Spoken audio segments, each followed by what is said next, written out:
Hello, my name is James Jackson, and today I'm going to be talking to you about two relationship types that I feel are really, really important: friendship and love. What is friendship? Well, friendship is the interpersonal relationship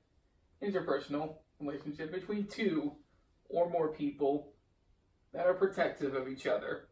It is also interdependent, mutually productive, and is characterized by mutual positive regard.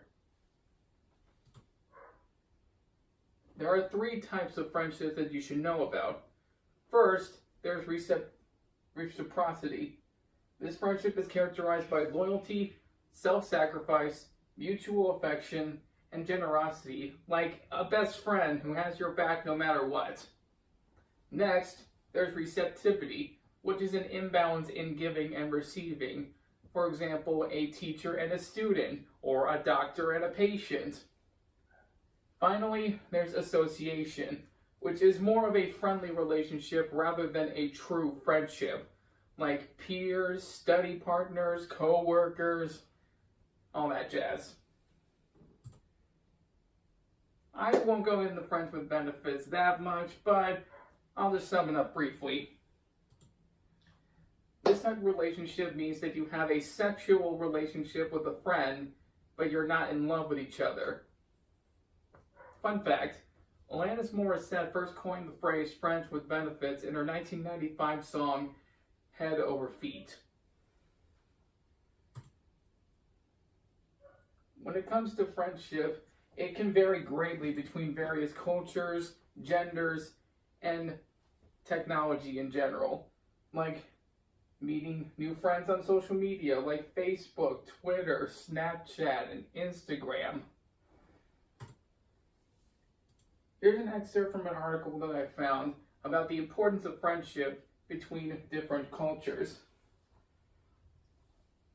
This apparent difference of opinion about the importance of friendship does not really mean that people of one region are more financially prudent while their peers in Russia have exclusively pure hearts and thoughts. But different mentalities can create apparent barriers between cultures and countries. People in the Commonwealth of Independent States, collective of post-Soviet countries, are known as extremely hospitable and overall very amicable, open-hearted human beings. Readers can feel what friendship means while reading.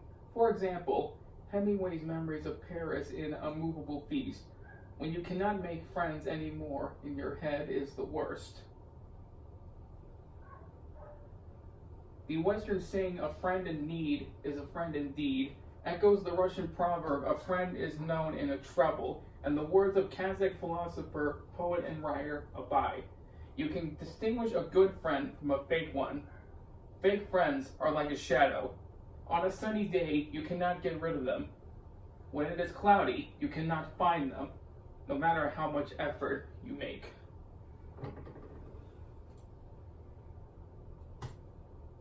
Here is a video example of how social media is changing friendship. You can get customized insurance and save money with Liberty Mutual. We live in a time of constant communication. No matter where in the world our friends are or how long it's been since we've seen them, as long as they stay on social media, we never have to lose touch. But is social media strengthening friendships or making them shallower?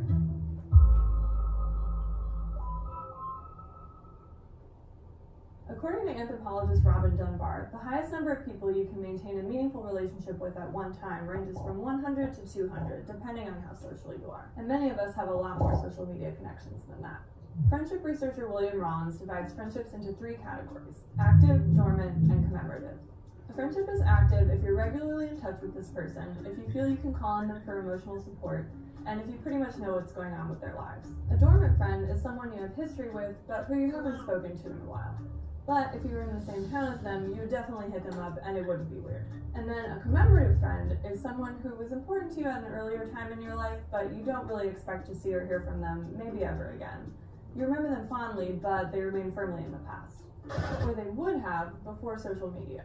Facebook is like a trophy case for these commemorative friendships. You can see what your childhood camp friend thinks about politics. You can get a happy birthday message from your old Little League teammate. As you grow older, more and more of your active friendships will become dormant or commemorative. That's because friendships naturally fade as people grow up. According to the American Time Use Survey, young people aged 15 to 19 spend the most time socializing per day, while older adults have less time to spend with their friends. One study found that the more people moved, the more willing they were to get rid of their objects. But the more willing they were to get rid of their objects, they also reported being more willing to cut social ties too, which suggests that people who move a lot may see their friendships as more disposable. But a friendship isn't the same as that crumpled soccer team sweatshirt that you finally threw out after your third move. Technology offers us a way to extend the lifespan of these friendships, even long-distance ones, with minimal effort. But some of those friendships aren't really living. It's more like they're on life support. According to friendship researcher Emily Langan, any contact at all is the bare minimum of what it takes to keep a friendship alive. So if you write on someone's Facebook wall or comment on their Instagram, you're doing a form of friendship maintenance. Social media allows you to maintain more friendships, but more shallowly. But if you just focus on your closest friends, it's also a tool that can help you deepen your relationships. The more platforms friends use to communicate, in addition to seeing each other in person, the stronger their relationship. Researchers call this media multiplexity theory. So, social media can both strengthen the friendships you care about and keep some relationships alive past their natural expiration date. Friendships are a uniquely flexible kind of relationship because, unlike with our family members or romantic partners, there are no clear expectations or obligations. This makes it easy to drop them when things get busy, but it also means that a period of dormancy doesn't mean that the friendship is over. In a series of interviews Rollins did with middle-aged Americans, he found that many still consider themselves to be friends with people they hadn't been in touch with in a long time, but they felt like they could pick right back up where they left off. So maybe that's the biggest gift the internet gives us, a place to find our friends when we're ready to pick up where we left off. The effort has to come from you, and liking a status won't be enough, but when you're ready, your friends are there in your pocket waiting for you to reconnect. This is You Are Here, a new series about the science behind everyday life. Let us know what topics you'd like us.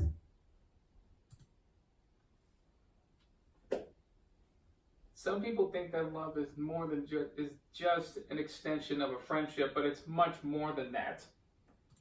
Love is a feeling characterized by closeness and caring, and also by passion, intimacy, and commitment.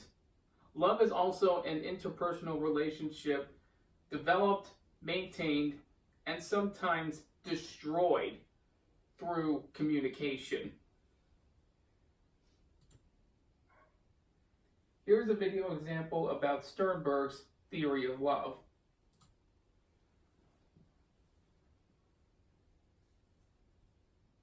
I saved money with Liberty Mutual's customized insurance. Some of it went towards a family trip. I can't say where.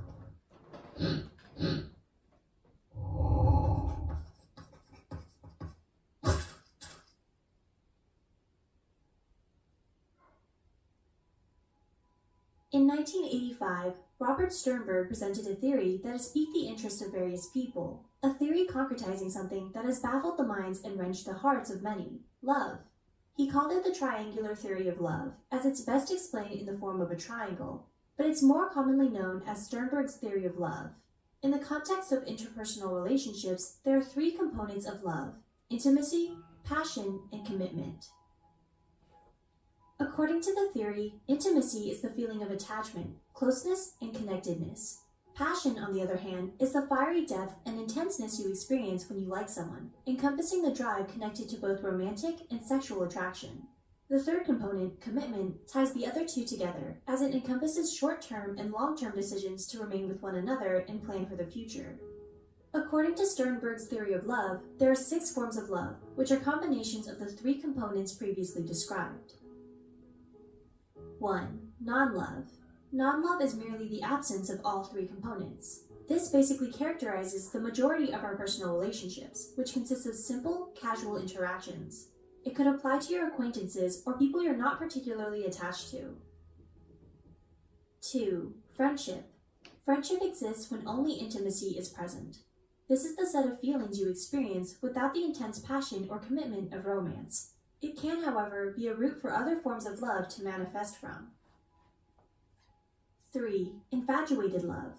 Infatuation occurs when passion is present and both intimacy and commitment is absent. Crushes fall under this category. Solely sexual relationships are also included, as they're only bounded by carnal desires and nothing more. This is the most common root of romantic love, as it's believed that intimacy develops over time, but if neither intimacy nor commitment develops, this type of love can fizzle over time. 4. Empty love. An example of empty love is an unhappy marriage, where intimacy and the flames of passion for your partner is gone. As a strong love deteriorates into empty love, nothing is left but the contract of marriage itself. It's characterized by the absence of intimacy and passion, despite the presence of commitment.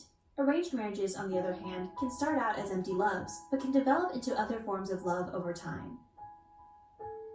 5. Romantic love. Romantic love is a combination of intimacy and passion. Relationships under this category not only involve physical bonds, but emotional bonds as well. This is one of the most common stepping stones to married life. However, it lacks commitment. This type of relationship is easier to dissolve, with no legal issues, if you or your partner have had enough of it. 6. Companionate love. Companionate love is characterized by a combination of intimacy and commitment and the absence of passion. It's stronger than friendship love because of the addition of commitment. It's observed in long-term marriages, where you don't necessarily need passion in order to stay in love with your partner, because affection still remains. Companionate love can also be found among family members and close friends who have strong platonic friendships. 7. Fatuous love. A good example of a fatuous love is when Kim Kardashian married Kris Humphries, only to divorce him 72 days later. It's a whirlwind of romance we usually see on television. Fatuous love is the combination of commitment and passion without intimacy. 8. Consummate love. Consummate love sits at the very center of the triangle, as it's said to be the perfect, ideal type of love. All three components are present in this type of love, and it's the goal for people in relationships. According to Sternberg, couples experiencing consummate love will continue to be sexually intimate years into the relationship, and they can't imagine themselves being happier with other partners. They work through their difficulties and find delight in their relationships. However, Sternberg cautions that maintaining this relationship is harder than achieving it, and is not a permanent form of love. With that, do you agree with the types of love that Sternberg proposes? What other factors do you think affect a relationship? Do you think the 6 forms of love are global, or is there a subjective perspective for every couple? Feel free to share your thoughts in the comments below. On a side note, Psych2Go is planning to make some cool merch for you guys, and we're taking suggestions. There are many different theories about love, but one researcher named John Allen Lee suggests that there's not 1, not 2, but 6, count them, 6 different types of love. Here are the 6 different types of love. First, we have eros, which is beauty and sexuality. Then we have ludus, which is entertainment and excitement. Next up is pragma, which is practicality and tradition. Next, we have storge, which is peace and slowness. Next is mania, elation and depression. And finally, there's agape, which is compassion and selflessness. Like friendship, love has also been influenced through culture, gender, and technology, especially technology. Thanks to the internet, we now have dating sites all over like eharmony.com, match.com, plentyoffish.com, etc. But with the advent of the smartphone, dating apps like Tinder have overtaken eHarmony in popularity. They're still around, but not many people actually use it as much as Tinder.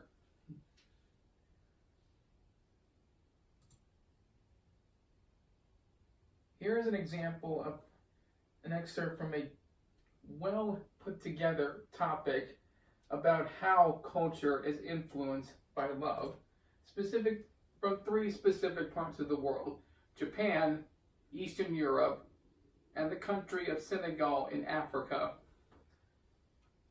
In Japan, the Japanese are not very big on body language. In fact, touching is unwelcome during conversation, especially between 2 people of the opposite sex. Whereas in both Eastern France and Senegal, Africa, love is much, much more open. However, with a big H, Senegal is one of strict gender distinction.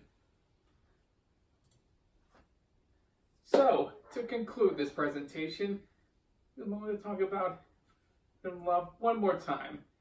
Friendship and love are two important relationship types and have benefited greatly in interpersonal relationships and for those that have been looking for love and for friendships.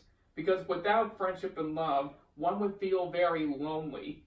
So I would encourage all of you, especially you, to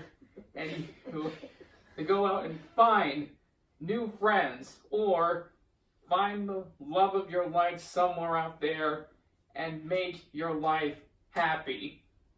Thank you.